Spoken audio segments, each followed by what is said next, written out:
Direction का second model discuss करते हैं। इस मॉडल के क्वेश्चन को करने के लिए हमें पाइथागोरस थ्योरम के बारे में पता होना चाहिए।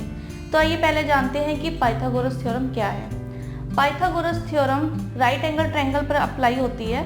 ठीक है, राइट एंगल ट्रायंगल में एक एंगल जो 90 डिग्री का होता है, ठीक है, 3 साइड्स होती हैं। एक एंगल जो 90 डिग्री का होता है और एक साइड जो राइट एंगल ट्रायंगल के अपोजिट साइड होती है, उसको हम हाइपोटेन्यूज कहते हैं। तो यहाँ पर तीनों साइड की लेंथ होगी ए, बी एंड सी।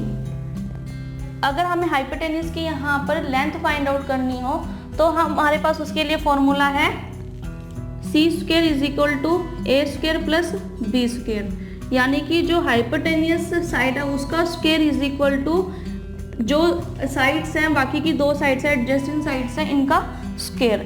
ठीक है, तो यहाँ हम इसको कह सकते हैं c is equal to under root A square plus B square. तो अगर हमें हाइपोटेन्यूज साइड्स फाइंड आउट करनी हो तो हम ये फॉर्मूला अप्लाई करेंगे। इस पर बेस्ड एग्जांपल करते हैं। क्वेश्चन दिया हुआ है यहाँ पे, a person started moving toward west and stop at point A after covering 10 km.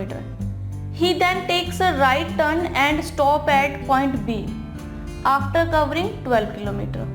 Finally, he takes a left turn covering 6 km and stop at point C. What is the distance between two starting point and stopping point? कोई person है जो moving कर रहा है waste की तरफ, ठीक है, और स्टॉप हो रहा है ए पॉइंट पर 10 किलोमीटर कवर करने के बाद। फिर वो राइट टर्न ले रहा है, उसके बाद स्टॉप कर रहा है बी पॉइंट पर 12 किलोमीटर कवर करने के बाद, और फाइनली वो फिर से लेफ्ट टर्न ले रहा है 6 किलोमीटर कवर करने के बाद, और वो सी पॉइंट पर स्टॉप हो रहा है। तो हमें डिस्टेंस बताना है स्टार्टिंग पॉइंट और स्टॉपिंग पॉइंट का। अगर हम इसके पाथ को ट्रेस करें तो यहाँ पर एक पर्सन है जो वेस्ट की तरफ मूव कर रहा है किसी पॉइंट से। तो सपोज कि ये स्टार्टिंग पॉइंट है, स्टार्टिंग पॉइंट, और वो वेस्ट की तरफ मूव कर रहा है। तो अगर वो इस पॉइंट पे खड़ा है तो वेस्ट की तरफ मूव कर रहा है और स्टॉप हो रहा है ए पॉइंट पर। ये ए पॉइंट है जहां वो स्टॉप कर रहा है after covering 10 kilometre. Then he takes a right turn. अब वेस्ट साइड है उसका फेस, तो अपोजिट साइड पे उसका जो राइट टर्न होगा वो टॉप साइड पे होगा। ठीक है, तो यहाँ पर जो उसका राइट टर्न होगा वो टॉप साइड पे होगा। And stop B point after covering 12 kilometre.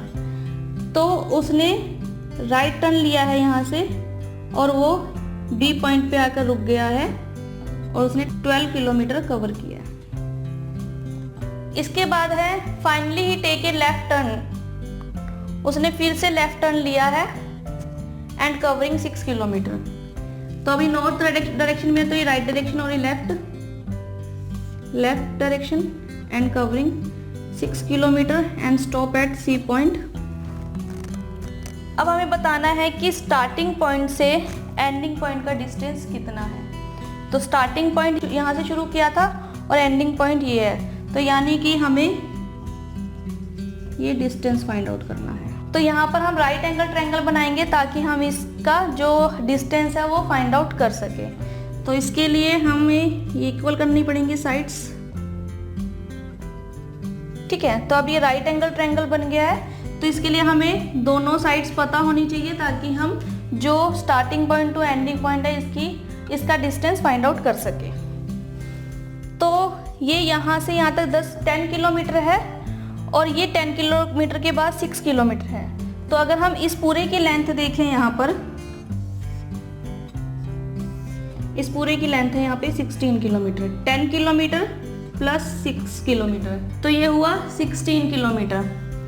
ऐसे ही अगर हम यहाँ इस पॉइंट से इस पॉइंट तक देखें तो ये इक्वल है, ये लेंथ यहाँ पर। तो यहाँ पर ये 12 किलोमीटर है, तो ये भी 12 किलोमीटर होगा। ठीक है, तो अब हमें दोनों ए और बी पता चल चुका है, तो हम सी स्क्वायर यहाँ पर फाइंड आउट कर सकते हैं। तो अगर हम इस फॉर्मूला को अप्लाई करें तो C square is equal to A square plus B square. C square is equal to A square 16 का स्क्वायर प्लस बी स्क्वायर 12 का स्क्वायर। तो 16 स्क्वायर 256 प्लस 12 स्क्वायर 144, 256 प्लस 144 400। तो सी आएगा यहाँ पर अंडर रूट 400 यानी कि 20 किलोमीटर।